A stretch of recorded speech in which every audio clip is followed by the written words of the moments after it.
নাগরিকত্ব প্রমাণে আর চলবে না আধার কার্ড, এই নিয়ে বড়সড় নির্দেশ জারি করেছে কেন্দ্রীয় স্বরাষ্ট্র মন্ত্রক। সেক্ষেত্রে আপনি যদি ভারতীয় নাগরিক হিসাবে নিজেকে প্রমাণ করতে চান, তাহলে সেক্ষেত্রে এই বিশেষ গুরুত্বপূর্ণ ডকুমেন্টসটি কিন্তু আপনাদেরকে থাকতেই হবে। তো কি ডকুমেন্টস থাকতে হবে যে চলুন বিস্তারিতভাবে জানিয়ে দিই। তবে তার পূর্বে আপনি কি এনআরসি অথবা সিএ লাগু হোক কি চান না কমেন্ট বক্সে জানাতে ভুলবেন না। নাগরিকত্ব নিয়ে বড়সড় একটা পরিবর্তন আনতে চলেছে কেন্দ্রীয় সরকার। শুধুমাত্র আধার কার্ড চিহ্নিত করা হয়েছে, একাধিক বিকল্প নথি, শুধুমাত্র আধার কার্ড চলবে না, একাধিক বিকল্প নথিও রয়েছে। এই নীতিগত পরিবর্তনের ফলে নয়া চিন্তার মুখে পড়েছেন বহু সাধারণ মানুষ, বিশেষত যাদের কাছে আধার কার্ড ছাড়া নাগরিকত্বের অন্য কোনো প্রমাণ নেই। সরকারের নির্দেশিকায় স্পষ্টভাবে বলা হয়েছে যে আধার কার্ড কেবলমাত্র পরিচয় এবং ঠিকানা যাচাইয়ের জন্যই বৈধ। অর্থাৎ শুধুমাত্র আধার কার্ড আপনার অ্যাড্রেস প্রুফ করতে পারবে, আপনার আইডেন্টিটি প্রুফ করতে, মানে আপনি যে ভারতীয় নাগরিক সেটা প্রমাণ করতে পারবে না। সেক্ষেত্রে নাগরিকত্ব প্রমাণে আর আধারের কোনো গুরুত্ব থাকছে না। সুপ্রিম কোর্টের একাধিক পর্যবেক্ষণ অনুযায়ী আধার কার্ড কোনো নাগরিকের জন্মসূত্রে অথবা আইনগতভাবে ভারতীয় হওয়ার প্রমাণ হিসাবে গণ্য করা যায় না। অর্থাৎ কারোর আধার কার্ড থাকা মানেই সে যে জন্মসূত্রে ভারতীয় সেটা আধার কার্ড দিয়ে প্রমাণই হয় না। এটা কিন্তু সুপ্রিম কোর্ট তাদের একাধিক পর্যবেক্ষণ অনুযায়ী তারা ক্লিয়ারলি জানিয়ে দিয়ে। তো নতুন নির্দেশ অনুযায়ী নাগরিকত্ব প্রমাণের জন্য আবশ্যিক হয়ে উঠেছে একাধিক নথি। যেমন কি নথি রয়েছে? যেমন রয়েছে হচ্ছে জন্ম শংসাপত্র অর্থাৎ বার্থ সার্টিফিকেট, এরপরে রয়েছে ভোটার আইডি কার্ড, রয়েছে পাসপোর্ট, এরপরে রয়েছে বাবা এবং মায়ের নাগরিকত্ব সংক্রান্ত নথিপত্র।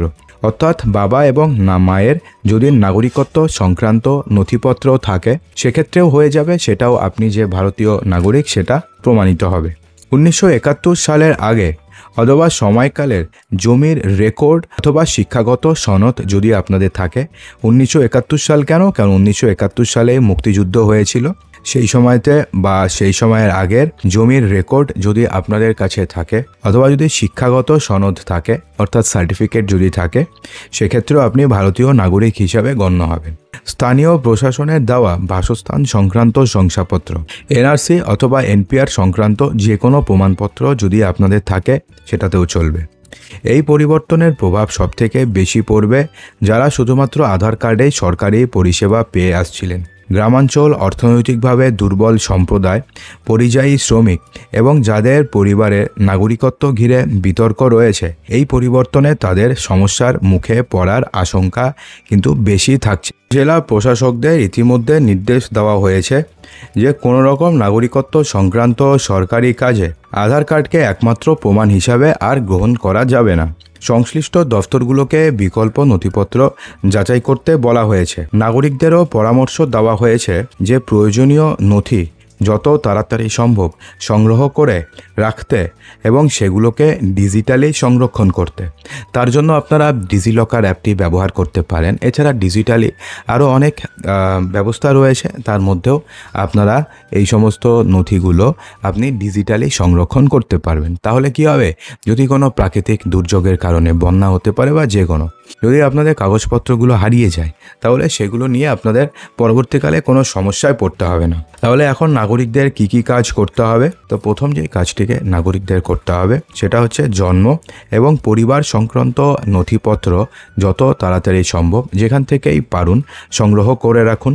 দ্বিতীয় হচ্ছে শিক্ষাগত যোগ্যতার সার্টিফিকেট, অর্থাৎ আপনি প্রাইমারি পাস করে থাকুন অথবা আপনি ক্লাস 8 পাস করে থাকুন, যেটাই করে থাকুন সেই সার্টিফিকেট আপনি সংগ্রহ করে রাখুন এবং বাসস্থানের প্রমাণ লাগবে। তৃতীয় যেটা বলা হয়েছে সেটা হচ্ছে ডকুমেন্টসের মাধ্যমে সমস্ত নথি ডিজিটালি সংরক্ষণ করতে হবে।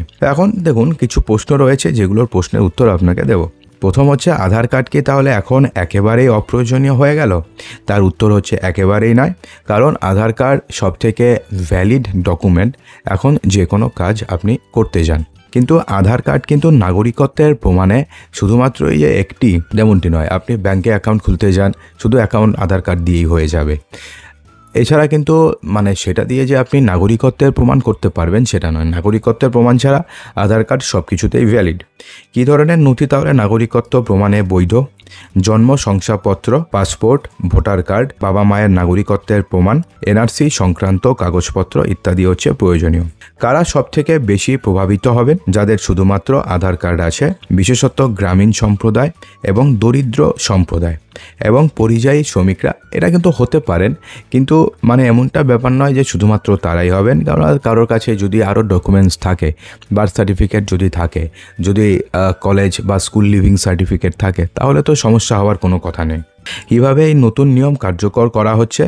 জেলা স্তরে প্রশাসনিক নির্দেশ জারি হয়েছে যাতে আধারকে নাগরিকত্বের একমাত্র প্রমাণ হিসাবে না নেওয়া হয়। তাহলে এক্ষেত্রে নাগরিকদের কী করণীয় রয়েছে? যত তাড়াতাড়ি সম্ভব প্রয়োজনীয় নথিপত্র সংগ্রহ করে নিন এবং সেগুলোকে ডিজিটালি সংরক্ষণ করে রাখুন। তো বন্ধুরা, আশা করব যে ভিডিওটিতে আপনাদের সমস্ত কিছুই সঠিকভাবে বোঝাতে পেরেছি। যদি ভিডিওটি ভালো লেগে থাকে তো লাইক করবেন, বন্ধুদের মাঝে প্রচুর শেয়ার করবেন এবং চ্যানেলটিকে